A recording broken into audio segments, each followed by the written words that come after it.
So this week, we are talking about beliefs and the belief self-assessment tool, which is what Mike is kind of putting up here on the board. This is, to me, this is not my favorite. My favorite one is the last one in this section, but this lesson is kind of like the eye-opening for most people. It's like you can almost see the light bulbs going on over people's heads. So we're gonna go, jump right in. This is the concept.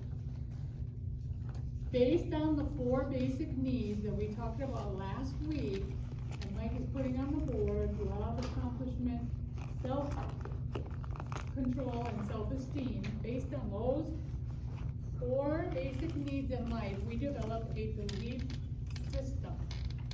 Every single one who is living and breathing has a belief system. We will prove it before the night is over. This belief system is designed to facilitate our needs being met.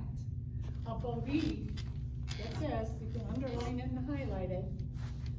A belief is a conviction that certain things are true. It is a conviction that certain things are true. Doesn't necessarily mean they are true, but we believe them to be true. Beliefs give each individual a justification or starting point or baseline for coping with life, managing problems, processing information, and functioning within relationships. So every one of us has this belief system, and in a little while Mike's going to go through these 8 factors that kind of build our beliefs.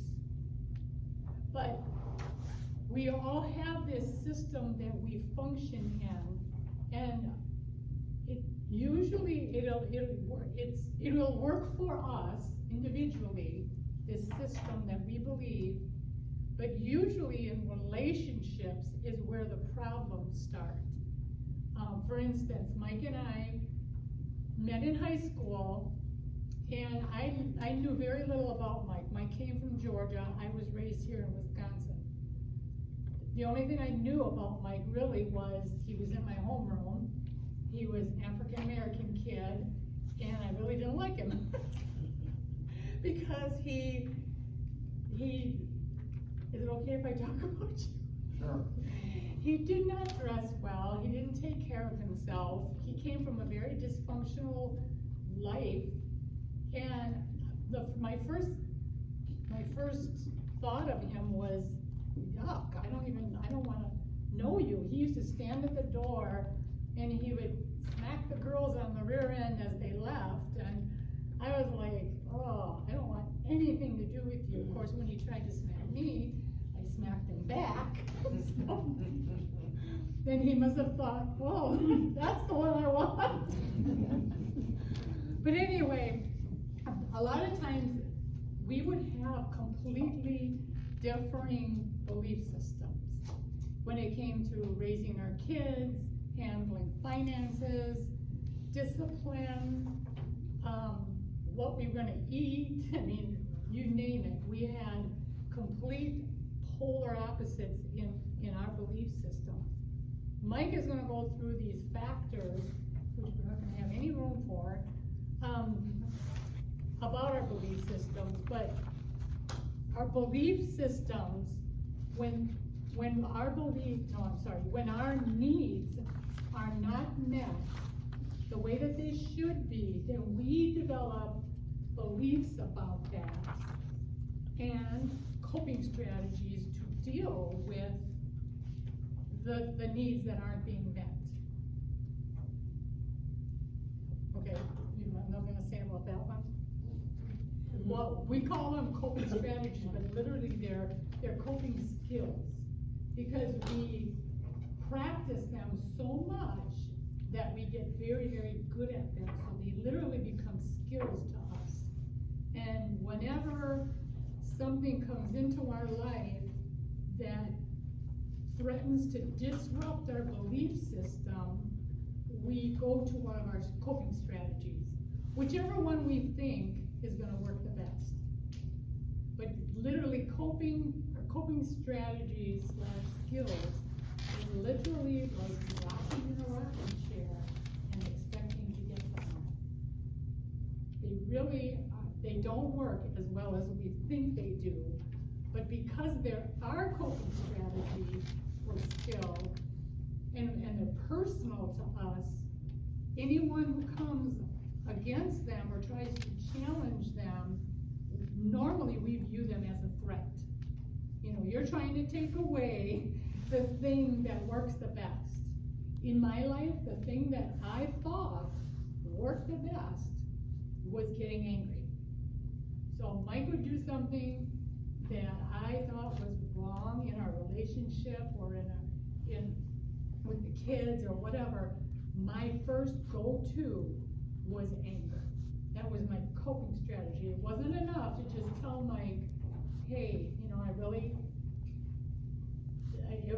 it was very frustrating to me, Mike, when you took $100 out of the time machine and our check for the mortgage bounced. That wasn't good enough for me to do. I had to get completely belligerent and scream and yell at him and throw things at him so that he would know that what he did, I didn't appreciate. That was my coping skill, and I was very skilled at it. And believe it or not, I learned that coping skill from my mom. So you'll see when Mike goes through these 8 factors.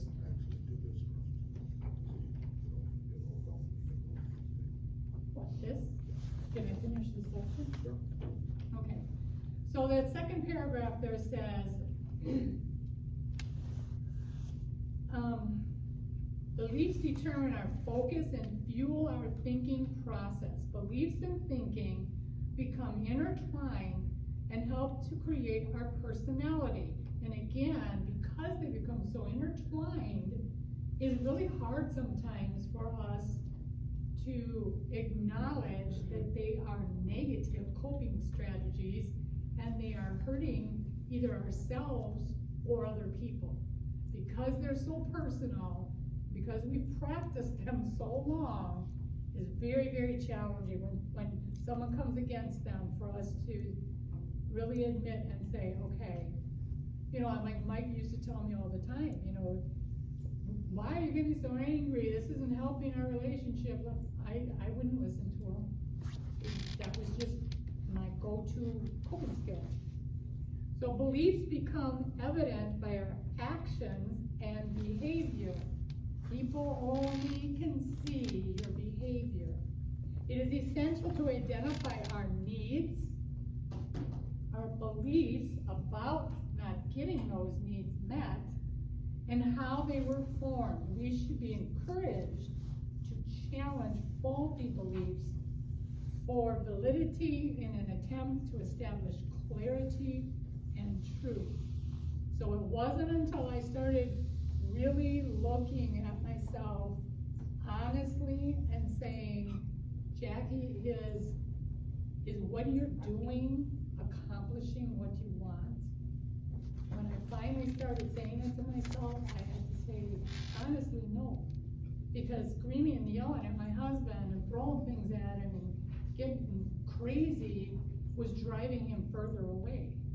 And sometimes I think out of spite, he'd go out and he'd get more money out or spend something or go somewhere and do something that he knew was gonna cause friction. So Mike wants me to read this story. I'm not supposed to read it. This will reinforce. No, this will reinforce. This is a story about a couple who have belief systems and what happens. As Mike's passing out, I'm going to start reading. A young couple moves into a new neighborhood. The next morning, while they are eating breakfast, the young woman sees her neighbor hanging wash outside. That wash is not very clean. She doesn't know how to wash correctly. Perhaps she needs better laundry soap. Her husband looks on, remaining silent. Every time her neighbor hangs her wash to dry, the young woman makes the same promise. A month later, the woman is surprised to see a nice, clean wash on the line and says to her husband, "Look, she's finally learned how to wash correctly. I wonder who taught her this." The husband replies, "I got up early this morning and cleaned our windows." And so it is with life. What we see when watching others depends on the clarity of the window through which we are looking. And that window becomes our belief system, becomes a huge part of, so how we see things generally lines up with what we believe about things, right? Well, I won't go into that story, but how we see things generally lines up with what we believe about people and things and the world around us. I'm just gonna add this to the model here, because we always end up talking about it. So this won't be on your paper. So what I'm writing here is intent and impact. Because when we get to that box, we always end up talking about it. So it's in that behavior box. All right, so let's go through the 8 factors that influence our thinking and beliefs. The first one is always gonna be family. Family, is where we get our most of our learned behaviors, our moral development, and our beliefs from. So when we are very young, our beliefs are dependent, which means they're dependent on our family. We get a little bit older and our beliefs become borrowed. We borrow them from our friends because we want to be accepted by friends. And then usually when we get to late teens, our beliefs come from idols and rock stars and basketball and football stars and movie stars and all of this stuff.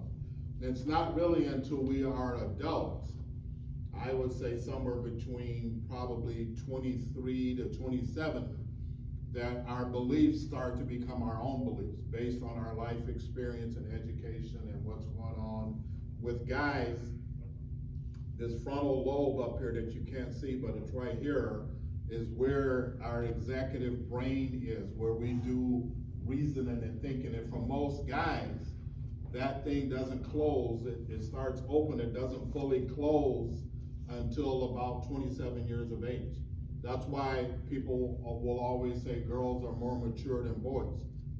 Physiologically, it's true, with a few exceptions, because that frontal lobe, so boys jump off the gym and they jump off the garage and they do backflips and all of this crazy, risky stuff because that frontal lobe isn't closed, right? So, family is always gonna be the first building block of our belief system. If you go read, and you don't need to do it, but if you were to go read social learning theory, it says that all of us are social learners, means we learn from those around us and in our environment. So as kids, you learn from your caregivers or parents or whoever is around, right? And most of us, if we have a favorite sports team or something, it's because our mom and dad had a favorite sports team. And we adopted that belief from them, for example. So social learning theory has 3 main components. It says that most behavior is learned, right? So most of the behavior we see in life is learned. Number 2, it says that most behavior can be unlearned. That can be very hard sometimes. In fact, the beliefs that you get from your family and from your culture and friends are very hard beliefs to change, right? But the third part of social learning theory, so most behavior can be learned, most behavior can be unlearned. The third part really becomes the critical part. We learn best from those people that we love, respect, and admire. We learn best from the people we love, respect, and admire. So who do we love, respect, and admire? Just in general. Family, friends, Co-workers. maybe a coworker, culture, right? So family, friends, culture, trauma are the hardest beliefs to change, right? Number 2 is friends. The second building block of our belief system is friends. This becomes the natural desire to be accepted by our friends and those around us. So I always tell the same story. We have 4 kids, 1 girl, 3 boys. With the 3 boys, when they got to be like 10 years old, 9, 10 years old, so right around 4th grade, it happened every time the first one came to me. He said, "Dad, can I get some Nikes, tennis shoes?" And I said, why do you need Nikes? I knew exactly why he wanted them. I wanted him to understand why he wanted them. I said, well, what's wrong with these Walmart sliders? You know, you're only 9, you're only 10. Well, can I get some Nikes? And they put their head down and look at the floor, and you know, I'm asking them, well, what do you need Nikes? And he said, well, eventually, because all my friends have them. He was letting me know, I'm pulling away from you. What my friends think about me is becoming more important now. Right, so we have to look back in our own life to say, what beliefs did I get from my family about money, relationships, religion? What beliefs did I get from my family? And number 2, what beliefs did I get from my friends? Right? Because we all, most of us, very small percentage of people are loners or antisocial. Most of us are social, and we want to be accepted by a group of people. So the third building block, so number 1 is family, number 2 is friends, and number 3 is the environment or the culture we grew up in, right? And particularly for people of color, the culture becomes very important for us. As a minority, culture becomes so the culture we grew up in, the environment. Now, you have to go back and think about the environment you grew up in. We've been telling you about the environment we grew up in, so let me remind you. The environment that I grew up in, there was a lot of violence, lots of hitting between, you know, parents and neighbors, parents to children. There was a lot of physical violence. When I was 9 or 10 years old, I saw my mom get beat up by her boyfriend. Nothing I could do. It really hurt my heart. But I grew up in a very violent environment. I also grew up in an environment where all the men cheated. Just my grandfather cheated, all my uncles cheated, the neighbors, everybody, lots of people were cheating. So I thought that's what you do. You get married and then you cheat. Right? So that's the belief I had. I grew up in an environment where there was all these drugs being used. Everybody is self-medicating. I didn't realize it then, but 90% of drug use is self-medicating. Whether you're getting it from your doctor and the pharmacist, or you're getting it from the dude down the street, or you're getting it from the liquor store. Most of it is intended to self-medicate, to put you into a different mood. Most of the drugs are mood-altering drugs to change your mood. That's self-medicating. Some people have chemical imbalances and they feel literally like I'm just a little off balance, and so they want to medicate to try to get themselves back to, you know, square one. All right, so what beliefs did you learn from your environment or your culture? So I ended up hitting a teacher in 3rd grade because my second hero, my grandmother, told me not to get a shirt ripped.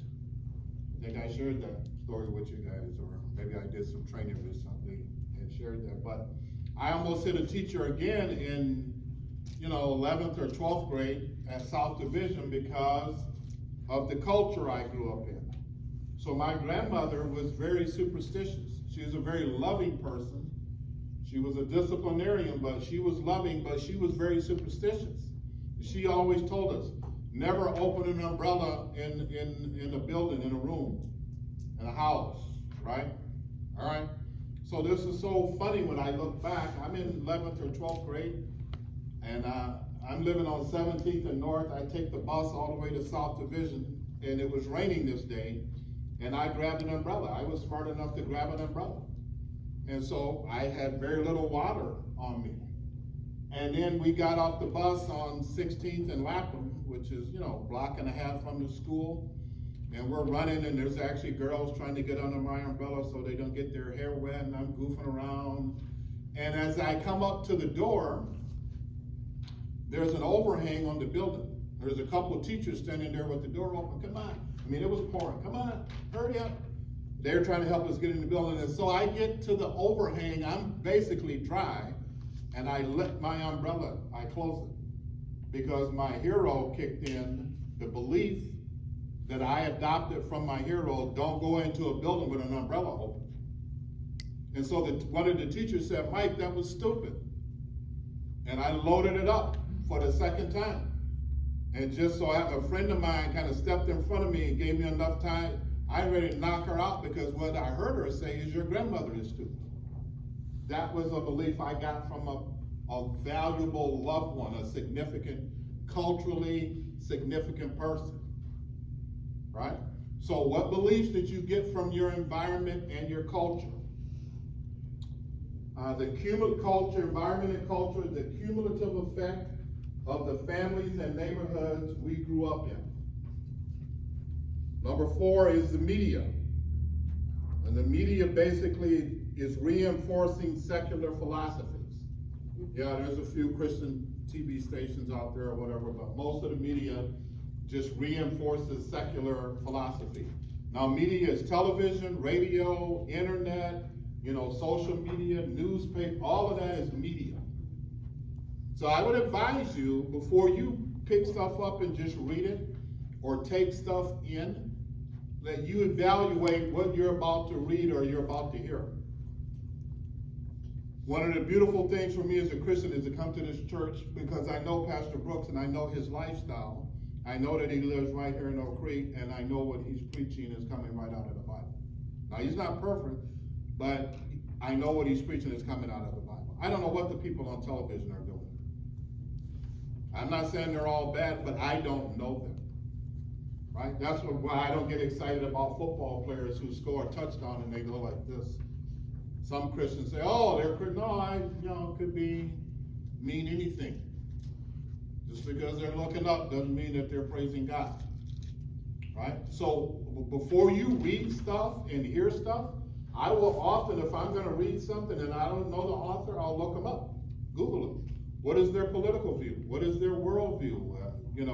Where are they coming from? Because when you read stuff, you take it into your spirit. Right? When you hear stuff, when you see stuff, you take it into your spirit. It becomes a part of media. Number 5 is trauma, the traumatic events and dysfunctions of life. We talked in week 1 about the adverse childhood experiences, those ACEs, those 10 things that if you had that as a child, might be why you got off track, right? So what trauma have you had in your life, and what beliefs have you developed from it? I know people who will never go in the lake anymore because they almost drowned as a child. They're adults now, they're not going near any water. They're definitely not getting in a boat. There's some people who had traumatic events around abuse or a car accident, and they have these beliefs that they live with that limit them in life. I don't like flying. I've flown 4 times in my life. I hate it. I'm not trying to scare you. The last time I flew, direct hit of lightning on the plane coming out of Atlanta. I'm looking around for the hole, because I hadn't heard anything that loud since I was in the military, right? And I'm thinking, whoa. So that was traumatic to me.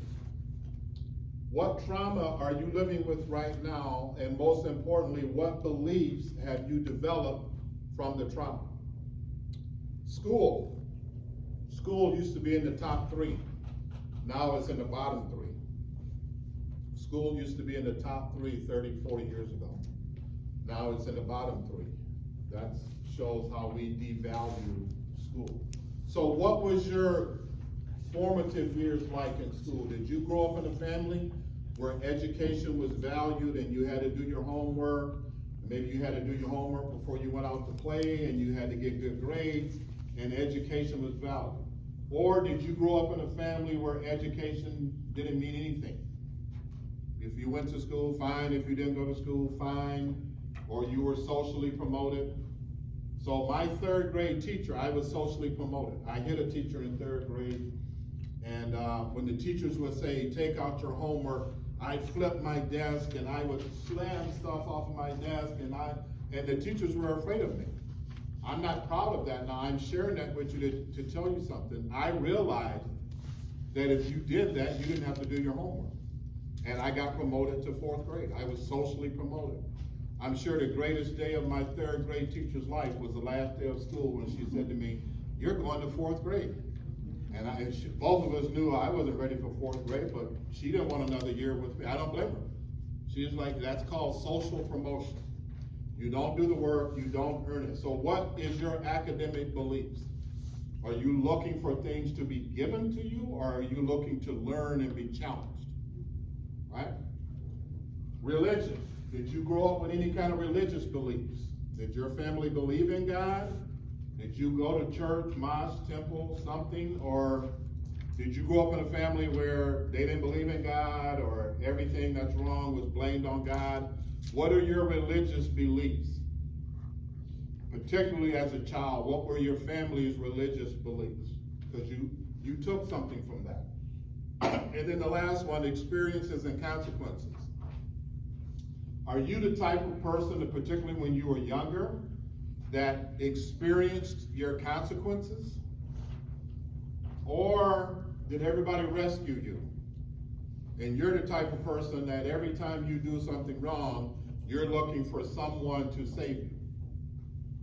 Because there's a whole different belief system about that, right? She was babysitting these two kids years and years ago, two little brothers. And their mom admitted, she was a single mom, I think, and she was looking for help, and she was working, and she admitted, hey, they're spoiled. I don't discipline them. I'm sorry. I'm a single mom. And so we said, well, we can help you with that. I'll never forget, I came home one day, she's babysitting these two little boys, and one of them got up on the table or something like that, coffee table, and she said, I'll just say, Mike, get down, and no, and he's laughing because his mother would know. She said, well, do you want a spanking? And he's like, yeah, because he didn't know what it was. He hadn't experienced any of his consequences, right? So my grandmother, maternal grandmother, 10 kids, the youngest kid, I'll never forget this day. He started stealing when he was about 14 or 15. And he's coming home with new tennis shoes and new baseball cleats. And she said, I know that your father and I didn't buy this, you're stealing. And she said, if you get caught, you're gonna have to suffer the consequences. We're not coming down to the police station to get you. So I'm listening. Sure enough, it was just a matter of days. We're sitting there, the phone rings, it's the police department. Mrs. Williams, yes, we got your son David down here, we think he stole some. So she said, you got him at the police department? Yes, ma'am, you can come in. Nope, you guys do whatever you need to do with him. His father and I will not be coming down to get him. Now I'm sitting in the living room, I'm a grandchild. This is her child. He's the baby of the family, 10 kids. Taught me a lesson.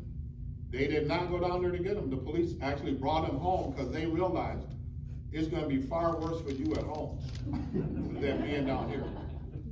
He didn't even want to get out of the police car.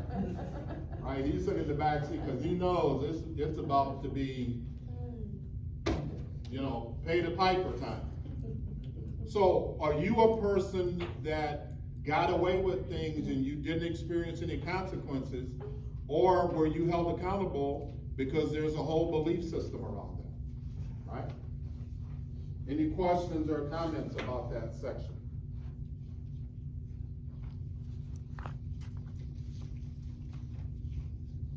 This class never has any questions. You guys are so quiet. Geniuses. We're just taking it all in.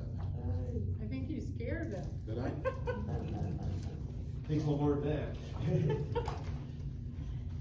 Everybody's life is different. I mean, there's dozens of personalities here. My life is nothing like what you described. And I'm pretty sure some will have some bits of, what I'm trying to say is, everybody's was different. Yeah, my home was strict, and my mom was the enforcer, so. Known her since we were kids, and her family was extremely religious. They didn't like us seeing each other, Yeah, I'm even though sure. she lived down the block. Yeah, but you developed beliefs, each one of you have your own belief system. Yeah. Yeah, though we came from a pretty dysfunctional settings, even if you didn't, even if you had a decent life, a decent childhood, you still developed beliefs about that. Some are gonna be good beliefs, you know, I don't have all bad beliefs. My parents taught me a lot of really good things, how to be good with money, how to take care of things, you know, how to be faithful, you know. There were a lot of good things my parents taught me. What it might have going with, you know, this is to just show us where we get our belief system from, how it's developed, and what beliefs are important to us. And especially the negative beliefs that end up giving us those coping skills that either harm us or harm other people. So Jackie's being really nice and politically correct. You're not here because you have good beliefs. I know you have some good beliefs. You're not here because you have good beliefs. Now, I joke with the class, the silence is telling me you're actually thinking about it, right? But you're not here because, oh, we just have these wonderful beliefs and things are going so well. That's not why you're here. You're here to talk about those bad beliefs, and so I want you to be thinking about those beliefs and where they've taken you. Okay. I don't mind being the bad guy. Okay. Okay, page 2. Now we're gonna get into the belief self-assessment tool. The belief self-assessment tool demonstrates the concept of a belief window. Each one of us has a belief window, and a belief window is an illustration of a belief system. The window concept is very common, so I'm gonna use this wall here. We used to have pictures up here that really, I'm gonna ask them, why you take my pictures down? So let's just say that from here to here is our belief system, and from here down to here. So that's my belief window. In this belief window are different panes. So I was saying before, my parents taught me some good things, okay? So this pane here would be, I'm really good with finances. As a young teenager, I would babysit, and I literally would have rolls and rolls of money on my dresser. Because, and my younger sister thought I was nuts. She was a spender. To this day, she's a spender. And she'd say, why don't you buy something with that money? And I'd say, I don't need anything. Why would I buy something if I don't need anything? So they taught me that. That was a good thing. Down here, or maybe we'll put it over here. My mom, we used to call her the tea kettle, because she would simmer, and underneath, she would simmer. And I remember, we were just talking about this, in fact, a couple of weeks ago at my sisters. I have 3 sisters, and we have usually tried once a month have breakfast together.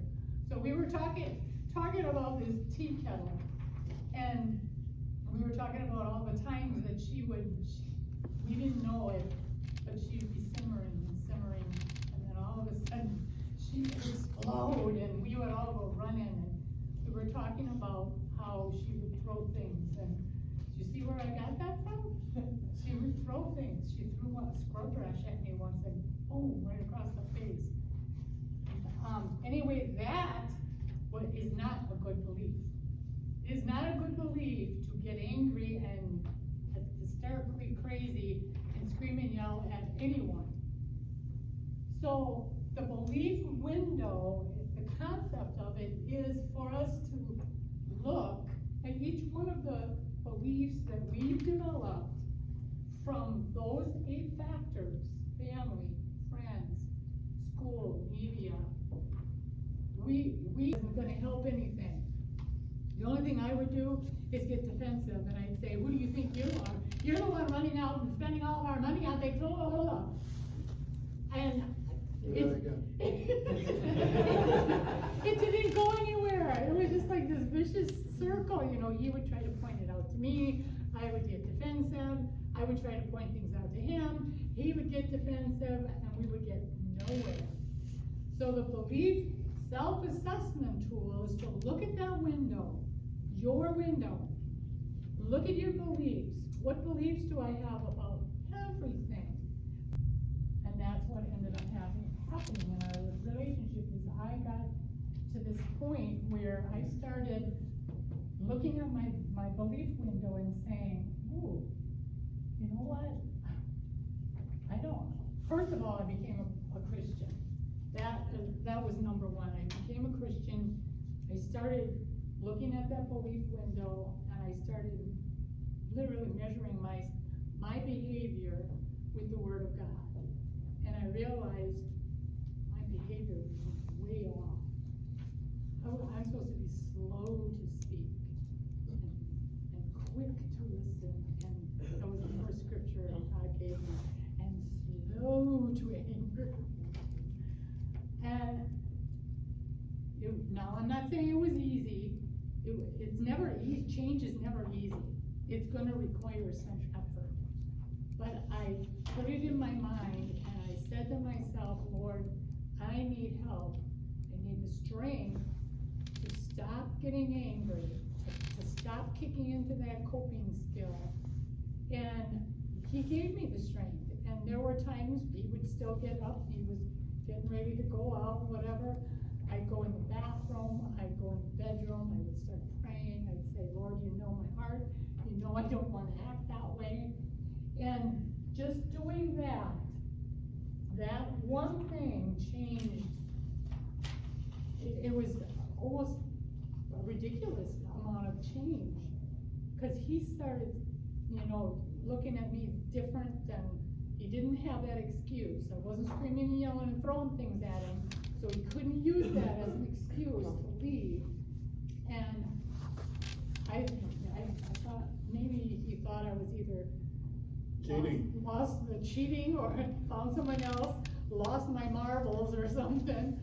But that's all it takes is one person making an effort to make the change.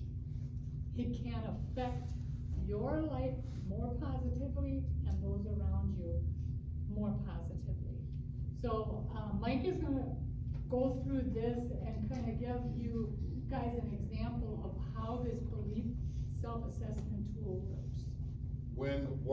Thank God for my wife that she changed, that she became a Christian, because that change in her and her stop fighting with me caused me to stop and say, wait a minute, is she cheating on me? Is she don't, when I'm going out the front door, is there some guy coming in the back door? She don't love me no more? Because remember, his belief system was, everybody cheats. So it caused me to stop and to think, am I really getting the results that I want to get?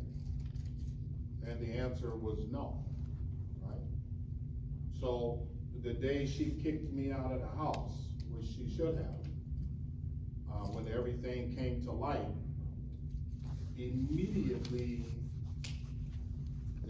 and I wasn't going to church, I wasn't reading the Bible, I wasn't praying, I was drinking and smoking weed every night and using some opium and chasing women and gambling. The day she kicked me out, boom, it's like a light went on that, oh, what I really want isn't out here in the street, it's at home So what has to change is my beliefs about the street and home. Right, because what I had learned way back over here as a child, watching all my parents or relatives and neighbors, 90% of them are cheating and drinking and doing crazy, fighting. So that became a part of my belief system. This is what you do when you're an adult. So what I realized was the belief changed. Now what most of us try to do is we try to change the behavior right away. Behavior follows beliefs, right? So when I was 6 or 7 years old, that same uncle, he's like 3.5 years older than me. So we were more like brothers. But, you know, he was my uncle. He was the youngest of 10. He was still living in my grandparents' home. And so we were like brothers, though. We'd be playing together and fighting and all of this stuff. And I'll never forget one day we were in the backyard and he was a Gold Glove boxer and he was teaching me how to box. And right in the middle, so I'm 7, maybe he's like 10.5. Right in the middle of this boxing lesson, he stops and he looks at me. Now remember, this is family. I want to be loved, accepted, nurtured by this person. He stopped and he looked at me. He said, "Don't ever let anybody spit on you." All right. And then we went back. So I was about 6 or 7. I'm 62 now. So what would happen to me if that belief doesn't change? Pick on Alex. Now, Alex would never do this, but this is just a visual for you. So if I was teaching tonight and I got over here by Alex and I said something that Alex doesn't like and Alex tries to spit on me, and I catch it, I see it coming and it hits me on my arm here. Does that hurt me? Mentally? It triggers you. Mentally? It'll trigger you. Might trigger me? Why would it trigger me? You might have a sense of shame or something from it being built into you that's just shameful. It's a despicable thing to do, Experience or right, in something. our culture, right? So what's gonna determine how I respond to Alex? Now remember, my uncle told me, don't let anybody spit on you. I love my uncle, I wanna be accepted by him. So what's gonna determine how I respond to Alex? What you believe right now. My beliefs. See, behavior follows belief. It's not so much what happened to me. I don't have a communicable disease. I'm wearing this pullover, so if Alex spit on me, it wouldn't hurt me. As far as I know, he doesn't have a disease. It's what I believe about what Alex did. Right? Hello? Behavior follows beliefs. Now, I've already given myself, which we'll talk about next week, this thing about permission is important. If I keep that belief, I've already given myself permission to go after Alex. If I have a gun, I might try to shoot him. Grab a chair, right? Because I've given myself permission based on that belief that it's okay to behave this way. No, we all have those good beliefs. I don't believe there's anybody in the room who wants to kill anybody or push an old lady down in traffic. You know, we all have good beliefs. We're not talking about them. We're talking about the unproductive beliefs that drive our behavior. So let's walk through this model. So here, we talked about this last week, these 4 core needs, right? Everybody remember that? So based on, excuse me, on these 4 core needs, we develop beliefs. Jackie just talked about the belief window. So we develop a belief system that's largely based on getting these needs met. And what I've learned from my family, my friends, my culture, remember those 8 building blocks? So we build our belief system on that. I want to get these needs met, and I want to be attached to the people that are important to me in my belief system, right? So then what we do is we develop those coping strategies. The 4 common ones, there's probably 10 million. Substitution, which means I'm trying to replace, remember, I didn't get my love need met from my parents. So I'm trying to substitute to get that. I'm trying to get around football coaches and men because I really wanted to be close to my dad, but my dad didn't want to be close to me. But I still had this love need that wasn't going away. So first I tried substitution, then I tried distorting it. So when I got to be 12, 13, remember I told you I started chasing girls, trying to get them to have sex with me because I thought sex would make up for love that I didn't get from my mom and dad. No, the love from mom and dad is about nurture, bonding, acceptance. Sex is about something completely different, right? Then when I got to Milwaukee at about 14, I was in this denial because I had got my heart ripped up by my mom and dad so many times that I started denying that it was important for me to be loved.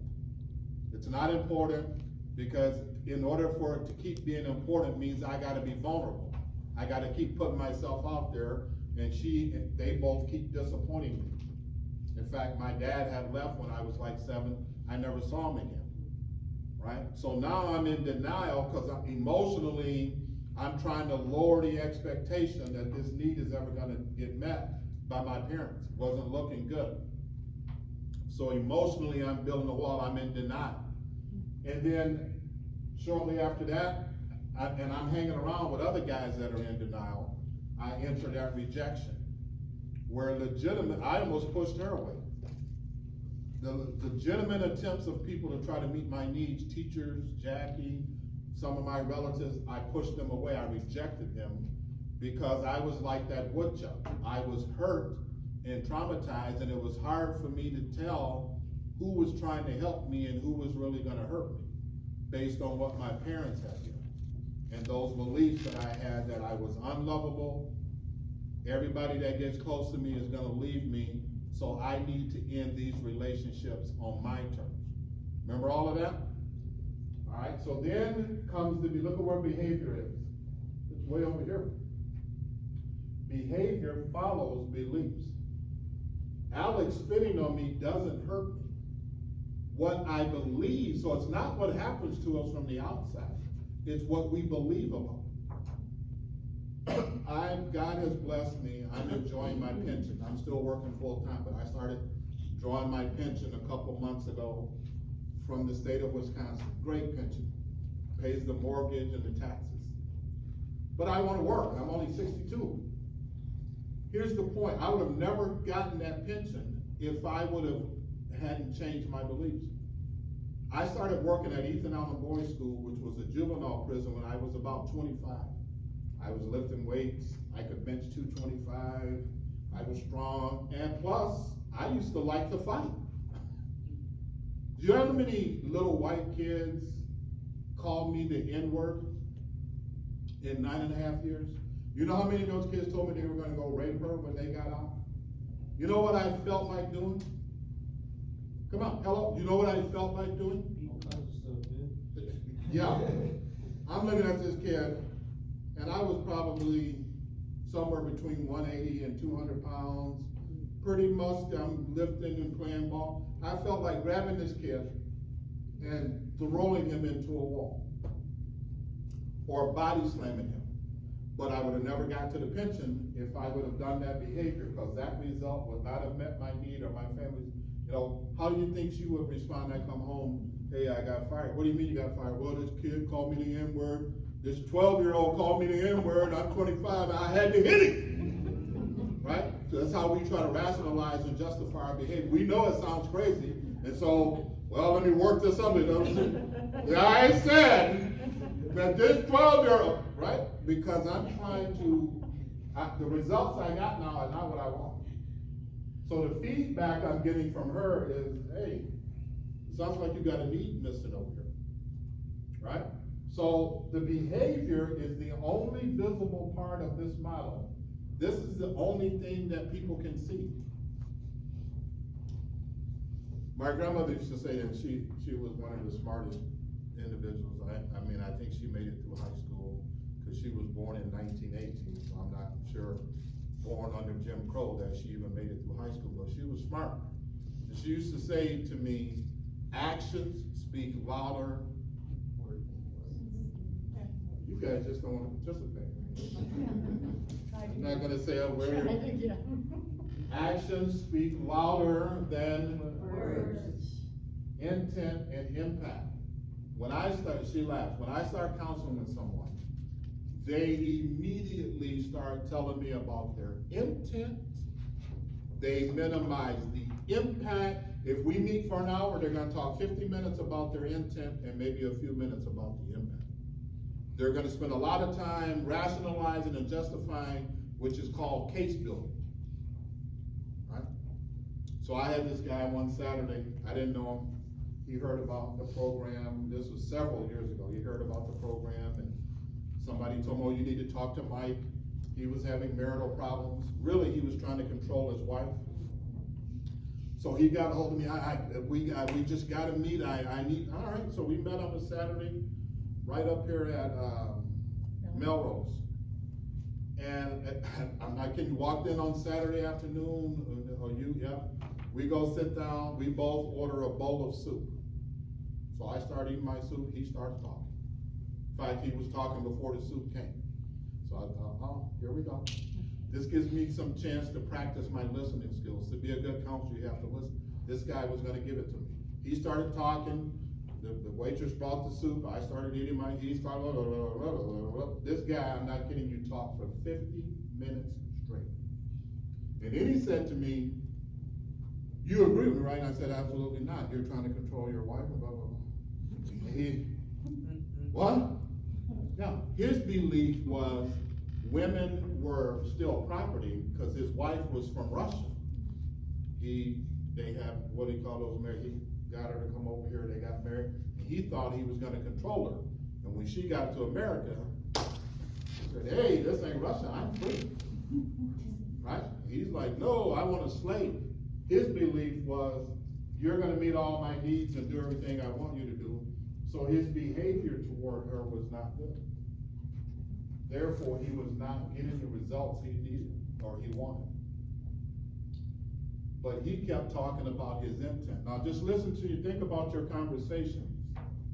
You talk way more about your intent than what you actually do. So if I say to my darling wife, babe, I like your boots. What does the intent seem like I'm about to do? It seems like I'm about to compliment her. But I don't think you should have got them in black. I think you should have got them in brown. And I don't think you should have got them so high. Maybe you should have got them in an ankle. What is the impact? It's not a compliment. That's a critique. I meant to compliment you. So she said, well, why you cut me down? Well, I meant to come, my intent was to come. That's not your behavior. That wasn't the intent. Intent and impact can be thousands of miles apart. Right? All right, so let's put something through the model here. So if I have a belief that all Doberman pinschers are vicious, right? All Doberman pinschers or pit bulls are vicious. They just will attack you. So if that's my belief, and I come across a pit bull, what's likely to be my coping strategy? You run. I might run. What else? Defensive. I could become defensive. I could have a real reaction of fear, not just subconsciously.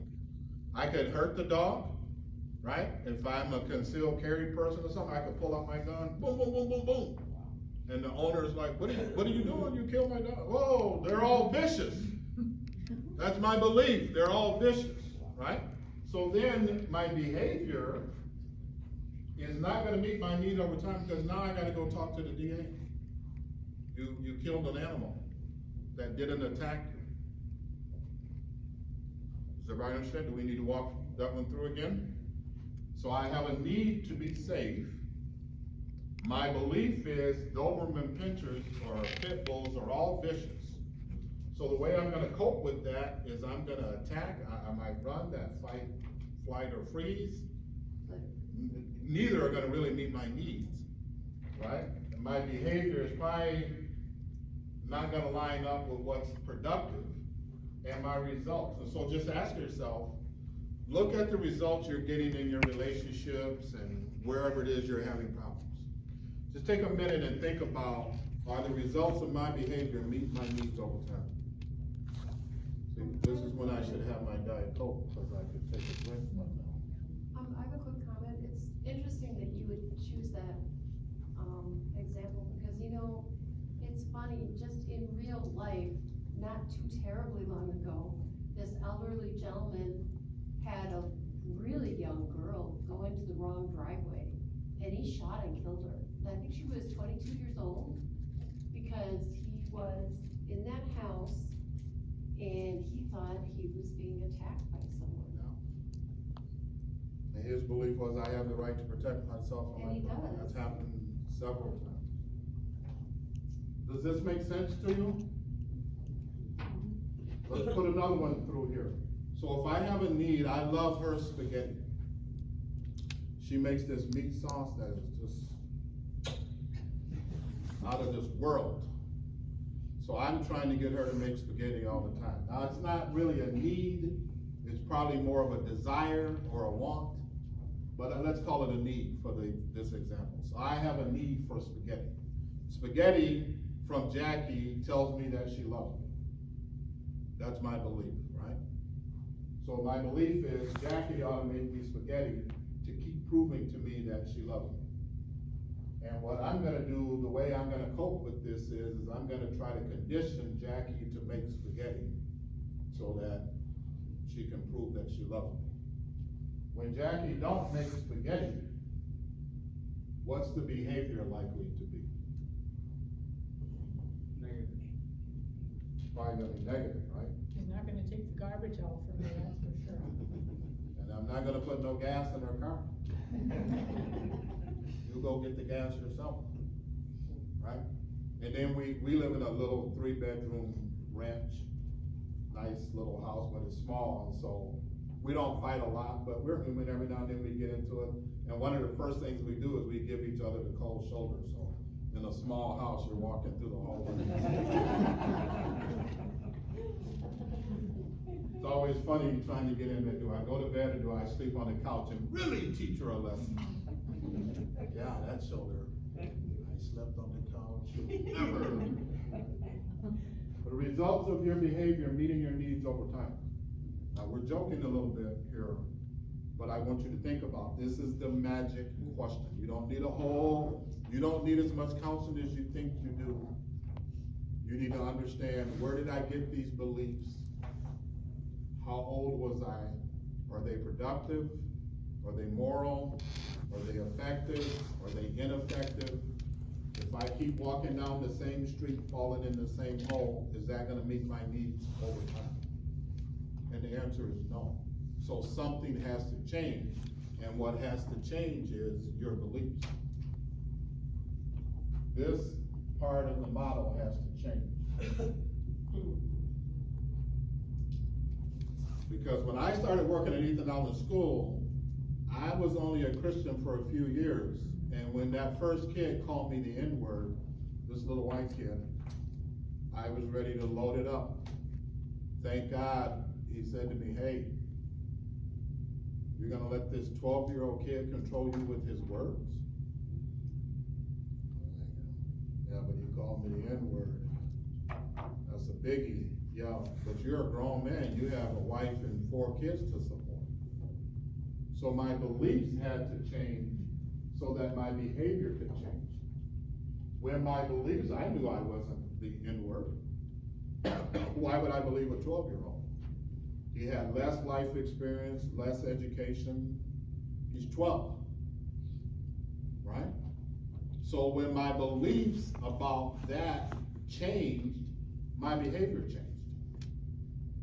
When my beliefs about drinking changed, when I realized I'm trying to put myself in a different mood, I'm trying to alter my mood because of all the pain my mom and dad caused me when they abandoned me, when my beliefs changed that God loves me, so she becomes a Christian, I start going to church with her, I become a Christian, I begin to read the Bible and realize God loves me just like I am. He loved me then and he loves me now.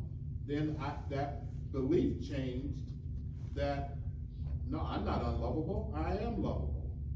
In fact, I'm so lovable, God sent his only son to die for me. Changed my whole world.